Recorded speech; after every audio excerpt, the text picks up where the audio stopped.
Naku po, breaking news mga kapatid, inilaglag na ni Saldico si Pangulong Bongbong Marcos at saka si Speaker Romualdez bilang mga mastermind dito sa flood control anomaly. Panoorin natin to mga tol. I'm just a young nigga chillin' on it. First time I seen ice was a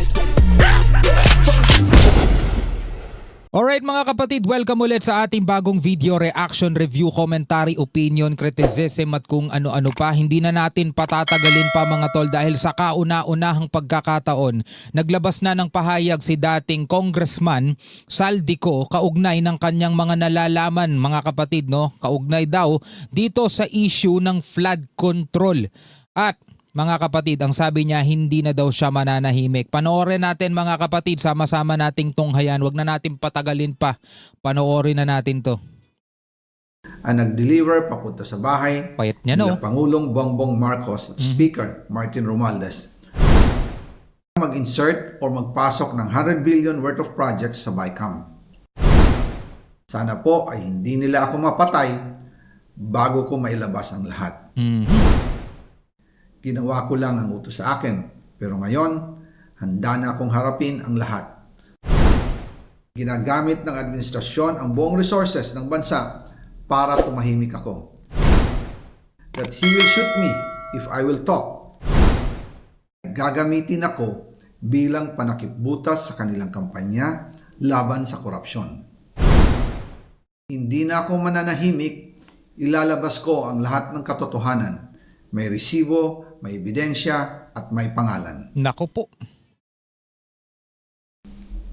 Para sa bawat Pilipino, alam ko na buo ang galit ninyo sa akin ngayon. Nauunawaan ko rin kung bakit. Lalo na at malaki ang halagang nakataya.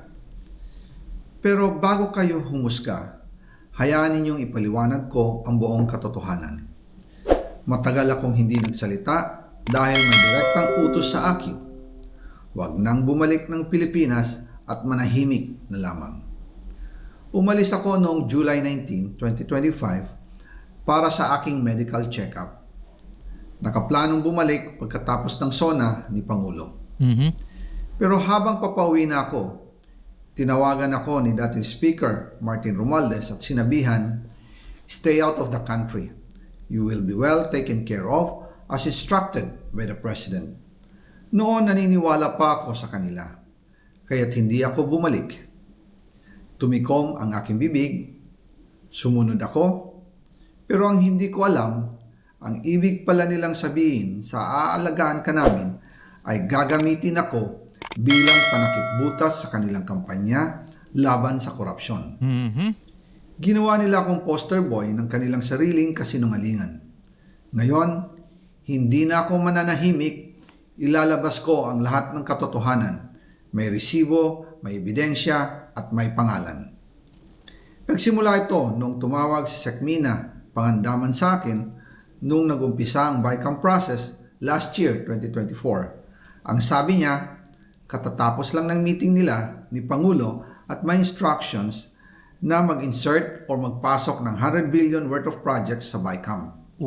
At sinabi pa ni Sekmina, you can confirm with Yusek Adrian Bersamin dahil magkasama sila sa meeting ni Pangulong BBM noong araw na yon. Tinawagan ko po agad si Yusek Adrian Bersamin at tinanong ko kung may instruction nga ba ang Pangulo na magpasok ng 100 billion during their meeting. Ang sabi niya ay totoo nga po. Right after our conversation, tinawagan ko po si dating Speaker Martin Romualdez at nireport ko ang instructions ng Presidente to insert the 100 billion projects.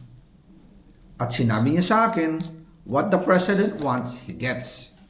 After ng ilang araw, nag-set po ng meeting si Sekmina Pangandaman at Yusek Adrian Bersamin sa amin ni dating Speaker Martin Romualdez sa Aguado Building in front of Gate 4 ng Malacanang at nandun din po si Yusek Jojo Cadiz. During the meeting, binigay po ni Yusek Adrian Bersamin ang listahan na worth 100 billion. Tinanong ko po si Yusek Adrian kung saan galing ang listahan. Ang sagot niya, galing kay PBBM mismo at binigay niya ito mula sa brown leather bag. Nung sinabi po ni Yusek Adrian Bersamin, yung brown leather bag, naalala ko noong nasa Singapore kami right after the elections of May 2022 sa Hilton Hotel, kami ni dating Speaker Martin and PBBM habang pauwi at pabalik ng Pilipinas, hinabol ng PSG ang brown leather bag at ang sabi ni PBBM, maiwan na lahat, wag lang ang brown leather bag. Kaya naniwala ako na utos talaga ito ng Pangulo. Pagkatapos ng ilang araw, I informed sina dating Speaker Martin Romualdez, Sekmina Pangandaman, Yusek Adrian Bersamin, and Yusek Jojo Cadiz na kung pwede 50 billion lang ang ipasok sa program funds dahil so sobra ang DPWH funds versus sa DepEd. In practice, hindi pwede na mas malaki ang budget ng DPWH kaysa edukasyon. And yung balance na 50 billion, ilagay na lang sa unprogrammed funds for the 2025 budget. Dahil Office of the President din ang nagre-release ng lahat ng unprogrammed funds. Pagkatapos ng isang araw, tinawagan ako ni Sekmina at sinabi ang mensahe ng Pangulo, ipasok ninyo yan dahil pinangako na sa akin ni Speaker Martin yan at hindi na pwedeng baguhin. Kumbaga, ang utos ng hari hindi pwedeng mabali. Again, I informed the Speaker and asked clearance about the instructions ng Pangulo. At ang sabi niya, wala tayong magagawa. Kaya po nagtataka ako kung bakit sinasabi ni Pangulo na hindi niya makilala ang budget. Samantalang lahat na binawas at dinagdag sa mga ahensya ng gobyerno ay humihingi ng approval sa kanya si Sekmina Pangandaman. Okay mga kapatid, part 1 pa lang atang ang ating pinanunlaki na pinagbago ng pagkapayat niya mga tol, no? Well, hindi ko sinasabing paniwalaan ninyo yung sinasabi niya o kung sino man ang gusto nyong paniwalaan yung sinasabi nito ni dating Congressman Saldico o sinasabi ni Speaker o sinasabi ni PBBM mga kapatid. Regardless kung sinong gusto nyong paniwalaan sa kanila, isa lang ang malinaw. At nakita naman natin ang resulta mga tol eh. Ninakawan ng taong bayan, pinaglaruan, pinaghati-hatian yung pondo na para dapat sa ating lahat para hindi sana natin nararanasan yung mga ganitong klaseng pagbaha. Yun ang pinakamalinaw. Ngayon, kung sino man ang totoong may kasalanan sa kanila mga kapatid, hindi pa natin alam sa ngayon. Pero yun lang ang malinaw. Ngayon, nagkakalaglagan na sila. At bilang mga Pilipino, ano ang inyong masasabi mga kapatid dito sa ating napanood? Part 1 pa lang yan ha. Meron pang part 2 mga tol. Antabayanan natin at panonoorin din natin mga kapatid yung part 2 niyan. No, samahan ninyo ako mga kapatid ulit sa susunod na pagkakataon. Maraming salamat sa inyo. Hanggang sa muli, ako nga pala si Shobaldi. Peace out.